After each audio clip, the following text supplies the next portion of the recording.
Assalamualaikum warahmatullahi wabarakatuh.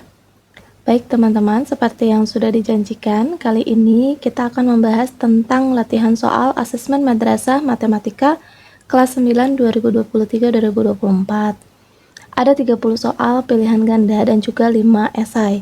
Tapi yang akan dibahas dalam bentuk video itu dimulai dari nomor 7. Nomor 7 dan seterusnya teman-teman bisa lihat di masing-masing video. Oke, kita mulai ya. Bismillahirrahmanirrahim. Nomor 7. Satu amuba mampu melakukan pembelahan diri menjadi 2 setiap 15 menit. Banyaknya amuba setelah 2 jam adalah... Oke, baik. Di sini diketahui, kita coba gambarkan teman-teman, ada satu amuba, dia akan membelah diri menjadi 2 dalam waktu 15 menit ya. 15 menit yang pertama, kemudian 15 menit yang kedua, dia akan membelah diri lagi masing-masing menjadi 2. Kemudian 15 menit ketiga masing-masing membelah diri lagi menjadi 2. Dan seterusnya sampai yang diminta soal itu pada 2 jam ada berapa jumlah total amuba. Baik, 2 jam, pertama-tama kita rubah terlebih dahulu menjadi satuan menit. 1 jam itu 60 menit. Maka kalau 2 jam berarti 2 kali 60, yaitu 120 menit.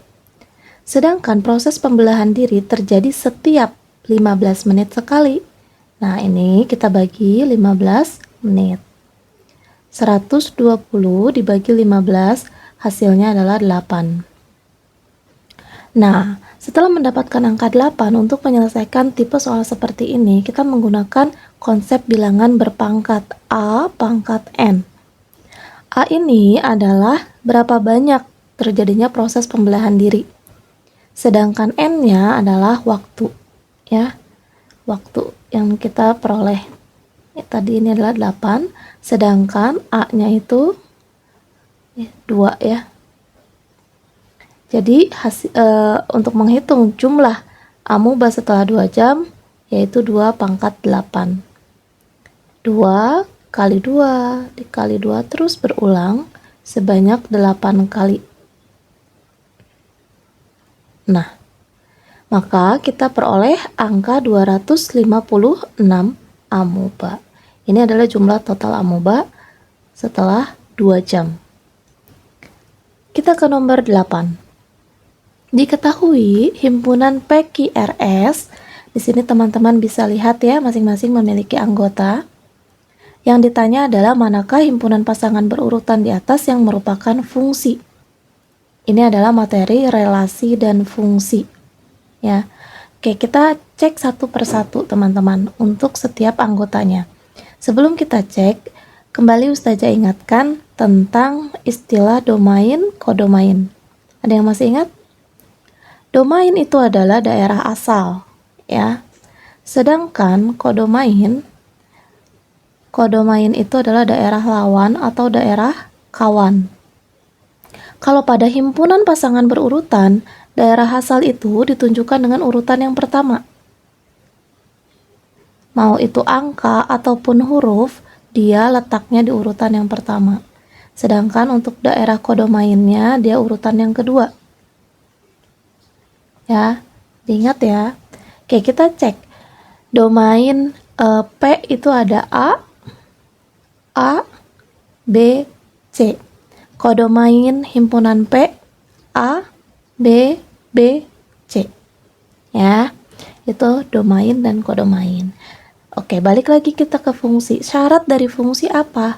Syarat fungsi adalah, ada yang masih ingat syarat fungsi? Setiap domain hanya memiliki satu pasang saja. Ya, hanya memiliki satu pasang, tidak boleh lebih dari satu. Jadi kalau domainnya berulang, mau itu 2 kali, 3 kali, dia bukan fungsi, melainkan relasi. Kita cek ya, mana himpunan yang anggotanya memiliki domain berulang. Kita cek terlebih dahulu. Untuk himpunan P, domain A. Nah, ini berulang. Berarti P bukan fungsi. Kemudian himpunan Q, A, B, C, C. Nah, C-nya berulang. Berarti dia bukan fungsi. Kemudian yang R, A, B, C, D. Tidak ada domain yang berulang atau setiap domain hanya memiliki satu pasang saja. Untuk himpunan R, maka dia fungsi. Kemudian himpunan S, A, B, C, C. C-nya berulang lagi. Dia bukan fungsi. Maka untuk nomor 8 jawabannya adalah himpunan R. Kita ke nomor 9. Negara A memiliki penduduk 10 juta, ya. Kemudian disajikan tabel distribusi penduduk berdasarkan pendapatan penduduk per tahun, teman-teman, ya. Oke, ini ada tabel, di sini ada pendapatan, kemudian ada jumlah penduduk dan persentase. Pertanyaan soal adalah manakah grafik yang sesuai dengan tabel ini. Jadi, teman-teman cukup menyesuaikan grafik mana yang sesuai dengan tabel.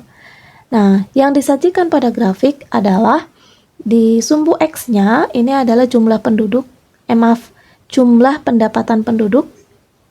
Sedangkan di tabel di sumbu Y-nya ini mempresentasikan tentang persentasenya.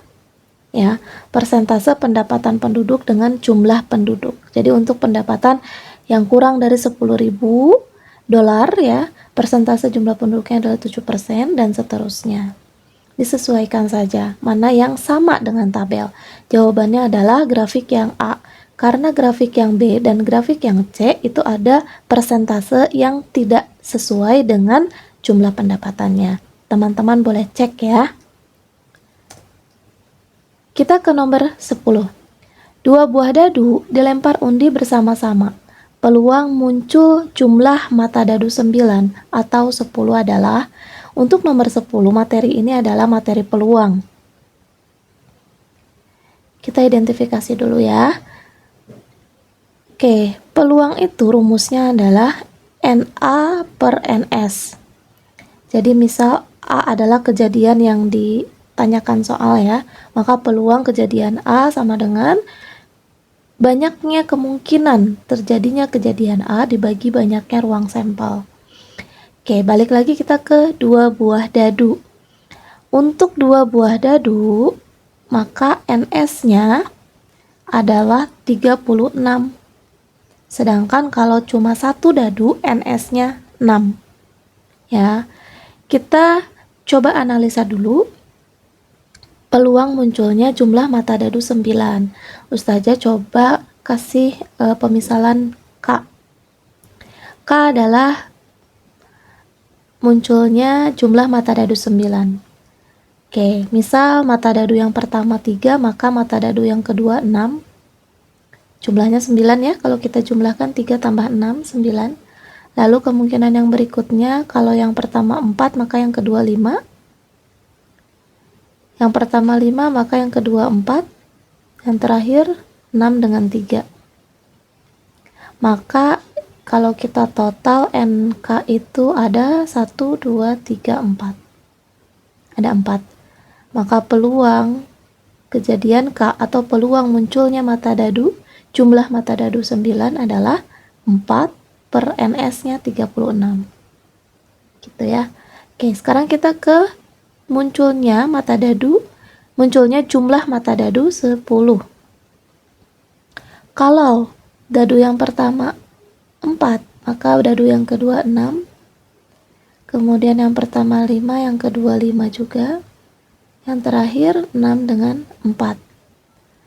Maka NL-nya kita dapatkan 3. Peluang muncul jumlah mata dadu 10 yaitu 3 per 36.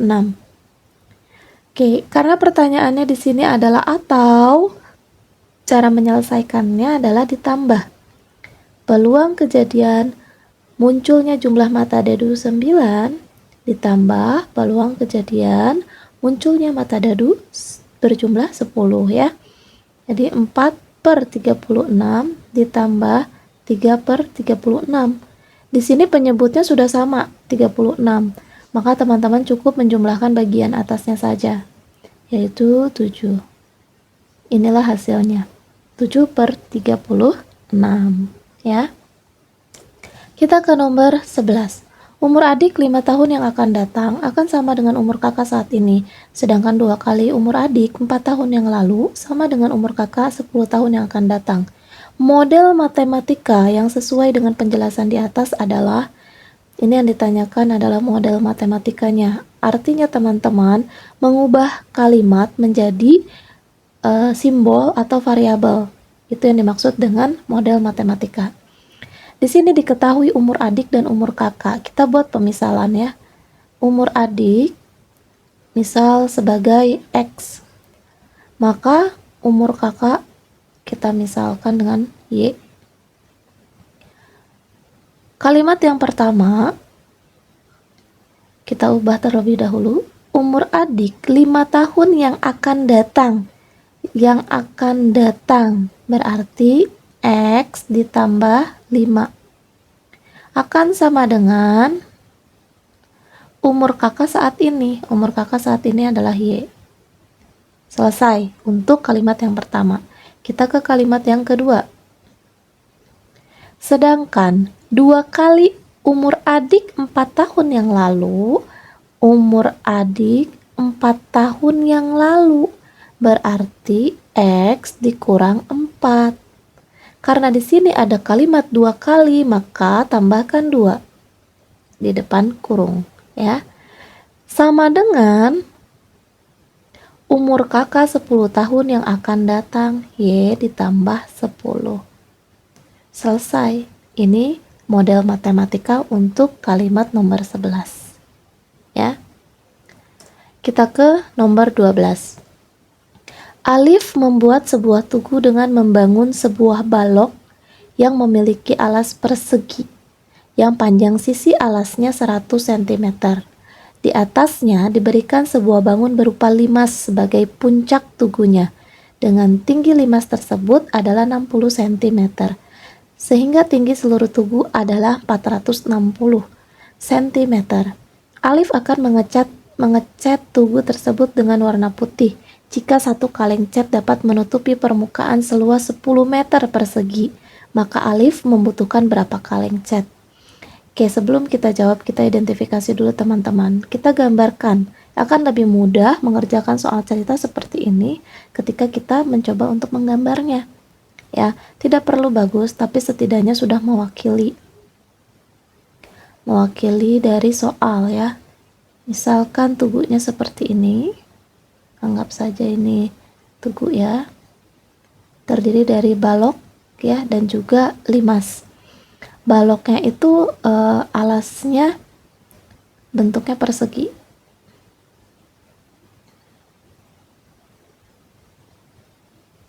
Nah, ya kurang lebih seperti ini.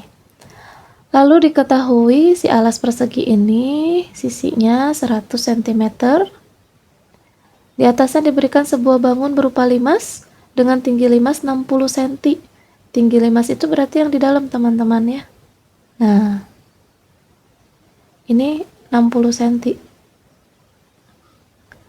Sehingga tinggi seluruh tugu adalah 460. Dari puncak sampai bawah ini 460, maka di sini yang ini ya, si tinggi balok itu 400.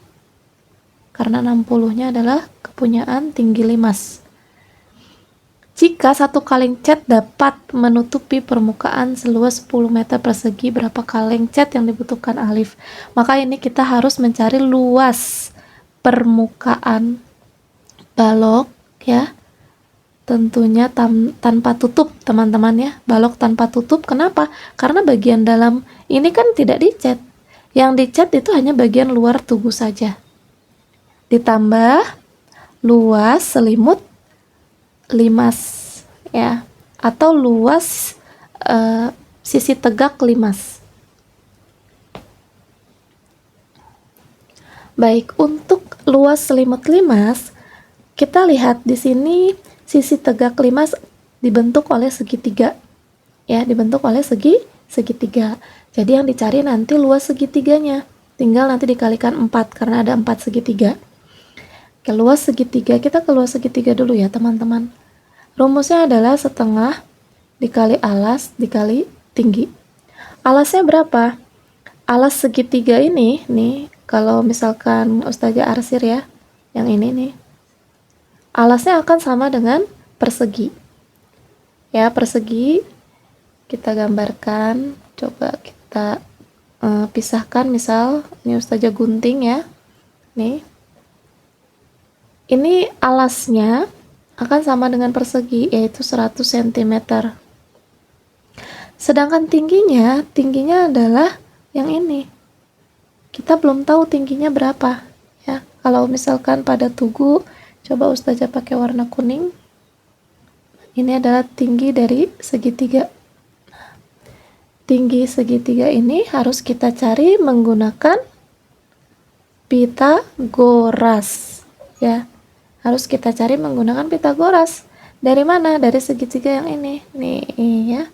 Kelihatan nggak teman-teman? Mudah-mudahan terlihat ya. Ini kita cari menggunakan rumus Pitagoras ya. Kita coba cari menggunakan Pitagoras ya, seperti ini segitiganya. Di sini berarti 50, kemudian ini tinggi limas 60. Dapat dari mana 50? Karena kita hanya memakai setengahnya saja, setengah dari panjang sisinya teman-teman ya, yang ini. Nah, ini setengah saja, setengah dari sisi, kemudian yang ini tinggi limasnya. Oke, nah yang kita cari adalah ini ya, misalkan ini P, maka P sama dengan 60 pangkat 2 ditambah 50 pangkat 2. 60 pangkat 2 itu 3600. 50 pangkat 2 itu 2500. Hasilnya adalah 6100. Akar dari 6100 itu berapa? Teman-teman, coba dihitung. Akar dari 6100. 78,1025. Oke, kita bulatkan saja menjadi 78 ya. Maka ini adalah tinggi dari segitiga. Baru masukkan ke dalam rumus luas segitiganya. Maka setengah dikali 100 dikali 78. Ya, terlihat tidak? Sebentar, kita ubah dulu ya. Oke, 2 dengan 100 ya, dibagi 100 bagi 2 itu 50. 50 kali 78. Hasilnya 3900 ya, cm persegi. Ini untuk satu segitiga saja. Satu sisi tegak dari limas. Kita balik lagi ke sini. Luas permukaan balok ditambah luas selimut limas ya. Luas permukaan baloknya tanpa tutup. Maka kalau kita lihat yang dihitung hanyalah sisi tegaknya, terdiri dari persegi panjang, 4 persegi panjang ya. Persegi panjang luasnya adalah panjang kali lebar. Berarti 4P kali L, kemudian ditambah 1 alas dari balok, yaitu sisi kali sisi ya. Sisi kali sisi, atau boleh menggunakan apapun istilahnya teman-teman ya, bebas. Nah, sedangkan luas selimut limas 4 kali luas segitiga. Oke, kita masukkan di sini 4, kemudian panjangnya 100, lebarnya 400. Yang ini berarti 100 pangkat 2. Untuk limas tinggal dikalikan dengan luas segitiga, 3900 ya. Maka yang ini jadi 4 dikali 40.000 ditambah 10.000. Masih titik. Kemudian yang ini hasilnya ini 0, 0, 4 kali 9, 36, 3, ini 15.600. Oke, 4 kali 40.000, 160.000, ditambah 10.000, ditambah 15.600. Kita jumlahkan yang di dalam kurung jadi 170.000 ditambah 15.600 ya. Maka ini hasilnya 185.600